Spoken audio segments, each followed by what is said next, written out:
المعجبون يعلنون نهاية سايرات بعد رؤية باك هي تعترف بحبها وتعاطفهم مع فيرات، ويطلقون عليهم الرومانسية الرخيصة.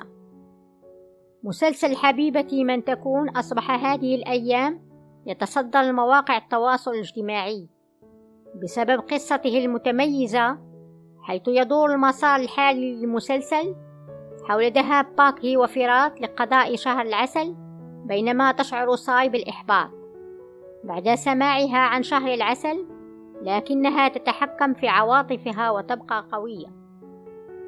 في حلقة اليوم رأينا باك هي ترتدي ملابس مغرية وهي تحاول جذب فيرات، لكن فيرات يضيع في أفكاره حول ابنه فينو وهو على قيد الحياة، ويفشل في تقدير مظهر باك هي.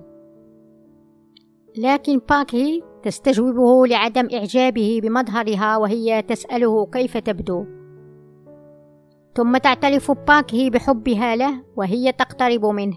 يحاول فيرات أن يتعاطف معها وهي مستلقية على السرير، تعانق فيرات بينما ظل فيرات يائسا في تفكير عميق بشأن حادثة الحافلة القديمة عندما فقد ابنه فينو. يشعر المعجبون بضيق شديد من الرومانسية المستمرة لشهر العسل باك هي وفيرات، ويشعرون كذلك أنه لا عودة لصراط. يسمي المشاهدون علاقة باك هي وفيرات بالرخيصة، ويسألون عن بطلا جديدا لساي